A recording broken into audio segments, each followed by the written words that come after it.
Yeah, so they purchased this land here as well as on the other side, which is a bit scary. This is theirs? Yeah, all of this. I think people know what we will be giving up, but what will we get in return is the larger question, and no one really knows that with certainty. Solano County, California sits just north of the Bay Area and south of Sacramento. And for the past 8 years, its largely middle and working class communities have been facing what many locals consider a hostile takeover. They've destroyed families. They don't care. They do not care about us, no matter what they say. You can't make this shit up. You know, I have never seen anything like this. We visited Solano County in June to learn more about a battle between a local community and a secretive group intent on creating its own society. The story began in 2017.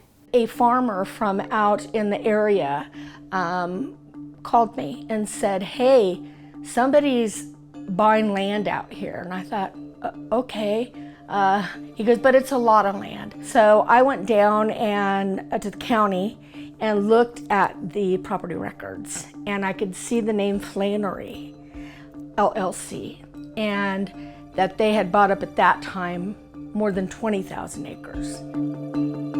Albert Medvitz and his wife, Jeannie, moved back to Solano County in 1987 to run her family's farm, one of the many dryland farms in the region. In 2019, we ourselves got a letter offering to buy our ranch at inflated prices. We made it clear there's no way we're going to sell this ranch. And they simply could not seem to comprehend why people would turn down money for something and maybe more value than money could buy. They decided to sue the ones who would not sell to them. They came in the dark of night, kind of. They did this stuff secretly. You know, they've just ticked off a whole lot of the community, and then they have the gall to sue farmers that don't want to sell. It's just like, what are you thinking? Flannery also sued dozens of other family farmers who held out after discussing the value of their land amongst each other, accusing them of collusion and antitrust violations. Of course they talked. Farmers do that. People do that. They want badly. One's right near the water, and that person is not giving it up.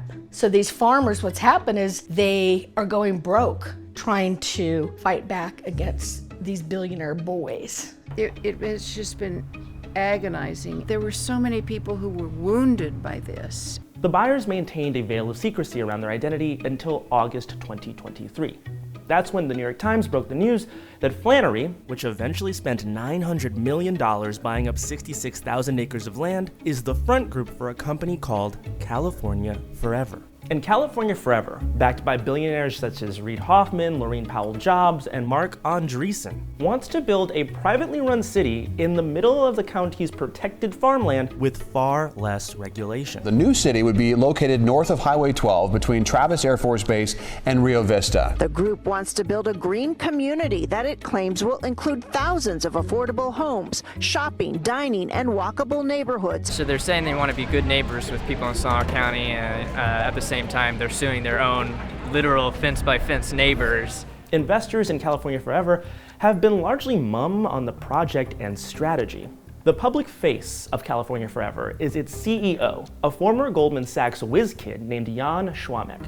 He grew up in Eastern Europe, was a young prodigy in London, and founded a failed Twitter-like app. Here he is talking about the lawsuits at a tech conference. It was a hard decision, but we have laws on the books that protect against that kind of conduct, and we'll leave it to the courts to figure it out. What is the law that says if you want my property and I don't want to sell it to you, you drag me to court?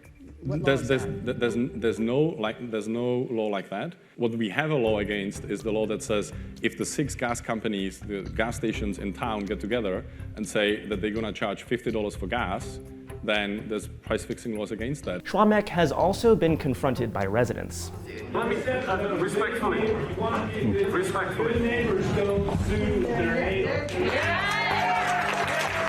I cannot tell you how much hatred I have for these people.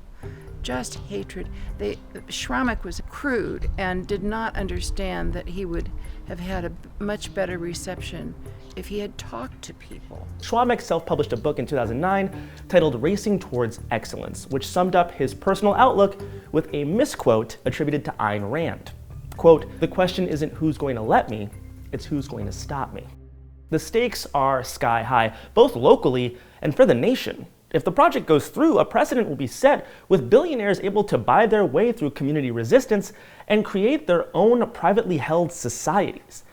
And if that sounds exaggerated, it's already in progress elsewhere. Legacy systems of governance keep individuals from reaching their full potential. Andreessen, one of California Forever's billionaire tech investors, is also an investor in a company called Pronomos, which is trying to build its own radical tech cities around the world.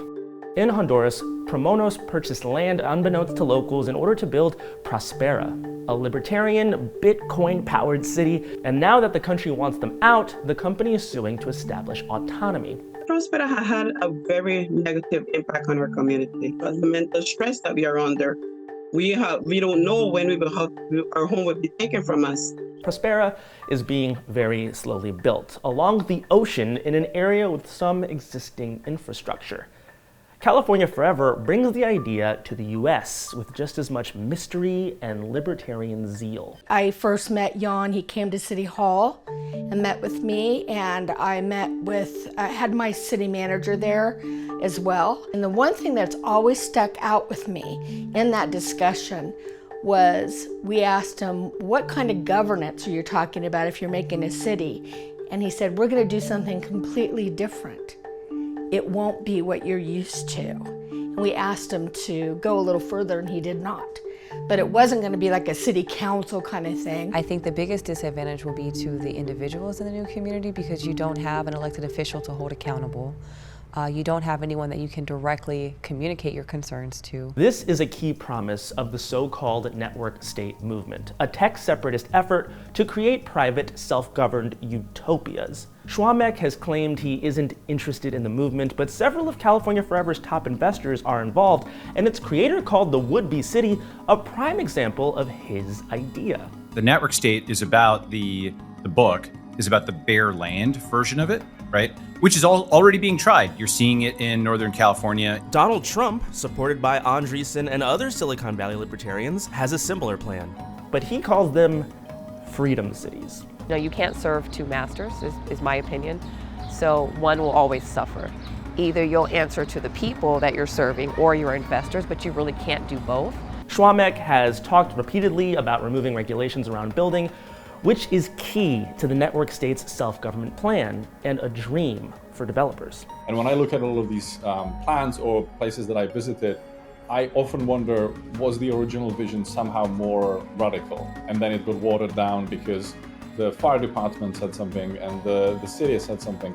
I don't believe that this is just going to be a development. I think this is going to be an experiment about forms of governance.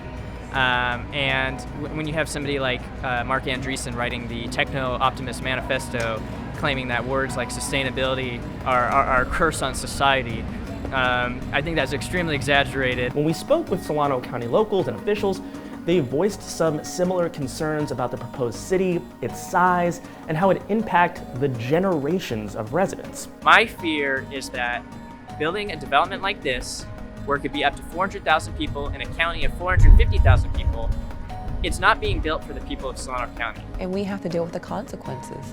We have to deal with the congestion on Highway 12. We have to deal with the increase in taxes that could possibly happen or occur. We have to deal with, if we're in a drought year, how is water going to be re-rationed? There was uncertainty about promises made to working class residents. They're flat out lying to people about what it is. And worry about California Forever's impact on the environment and economy, which was validated when the Solano County Board of Supervisors released an economic impact study. The report was prepared ahead of a November ballot initiative to change zoning laws to allow the city's construction to begin.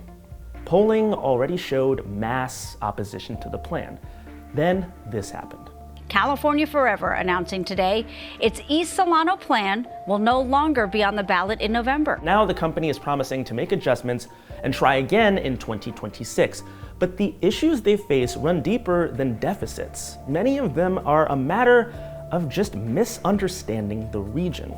Here's what Jan Schwamek told billionaire investor, LinkedIn co-founder Reid Hoffman about the county's farmland. We've been able to purchase this property because it is some of the worst soil for agriculture within 100 miles. Locals vehemently disagree, pointing to the $1.3 billion in revenue that farms and related businesses produced in 2023. They have taken over a lot of land that has been dry farmed and has brought protein to the country and the world for 3 and 4 generations. And in this era of climate change, when water is becoming scarcer across the country and across the world to use for crops, to be able here to set an example of how we can produce significant food, important food, without relying on water is hugely important.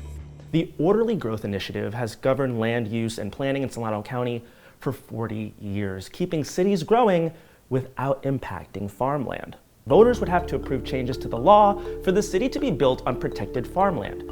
Ironic, because the ordinance was first enacted in 1984 to prevent an investor from San Francisco from establishing a new city on the farmland. Everything that's green is protected by the Orderly Growth Initiative. Okay, so Flannery's looking at this big green chunk down here. Here's Rio Vista, and there's Travis Air Force Base. So everything in gold is the land that Flannery bought. And you can see it's virtually that entire corner of the county. As one of the 10 core guarantees made to Solano County residents, California Forever promised to create good-paying jobs in places where people live. Many of the companies that Schwamek announced as potential employers in East Solano are tech startups that share investors with California Forever's billionaire funders. Instead of waiting for a brand new city, officials say they would welcome them to their towns now. We have a whole city block that I offered to him to go ahead and develop what you're looking at. Let's see it. It's a bit disrespectful to withhold opportunity because it's tied to you directly. It's almost like a bait and switch or dangling a carrot before a person. Here's what I've said about those companies that they've said might want to come out there. Come here now. Affordable housing is another one of the 10 guarantees that California Forever offered the community as part of its sales pitch. They claim Solano County isn't building enough housing. If you think that we aren't building enough houses, go down and look at our general plan and then come back and talk to us. It's thousands and thousands of houses. We took a tour of locations where housing is being built right nearby. There were huge new developments in an area already zoned for housing and small neighborhoods right off main streets. As you can tell, we're really active here in development. Price is really affordable for Bay Area standards, which is really cool. But the difference is these gentlemen can probably afford to live in these houses that we're building, which I take great pride in that. You know, I'm working class. My family is working class. California Forever's apartments will start at $400,000 in today's dollars. Years from now, when the city would open, that's likely to be well over $500,000. Who that affordable housing gonna be for is not for me and my people. They did this same thing in Silicon Valley. They promised them all these houses and all this. Well, look at them now, unhoused. They gonna do the same thing to us. California Forever now plans to get a development agreement in place before a vote by residents in 2026, which could address their many concerns. The company plans to work with the Board of Supervisors on the project, which has people worried. It's very unlikely to win over some of the current supervisors. As far as I'm concerned, I will never trust anything that they bring forward on anything. You broke the public trust. You operated in bad faith. You went after our farmers. The concern is that they may work to remake the board. As long as they're here, they're gonna work really hard to take over our politics. They haven't done that step yet, but they're getting close. That's what the 49ers did in Santa Clara. I mean, they basically bought city council seats and to get the deal they want. The CEO of the San Francisco 49ers has spent a record $3 million on supporting 4 candidates running for a seat on Santa Clara's city council. They will do everything they can to get infrastructure money into their project to cut down their cost. The secrecy was so resented, not even $7 million in marketing could overcome it. For months, California Forever tried everything. They blanketed the highways and airwaves with ads. They promised a big sports complex and a man-made lagoon and handed out cash to small businesses and nonprofits. A lot of the people, like the garden that I work for, or just other people that I know in the community, they're saying they had to take the money because, of course, we're starving out there. When the nonprofit did not agree with the terms of receiving it, it was taken back from them. And that's a nonprofit. When California Forever decided to pull the ballot initiative, a coalition called Solano Together declared victory. Now locals must spend the next 2 years staying vigilant. This is going to be studied in history. Everything that's happening now, this is setting a precedent for, the future trajectory of what our society looks like. I have never seen true, real grassroots fight like this. I mean, it's across the board. Republicans, Democrats, does not matter, liberal, conservative. Never cared about politics in my life, but I care about farming, or I care about Travis. They're up against people who care, and that means a lot. We hope it means more than their billions. Thank you so much for watching our video. If you'd like to see more stories like this one, be sure to like and subscribe to the channel to get more Perfect Union in your feed. And if you have any ideas for stories that you would like for us to investigate, just drop them in the comments below.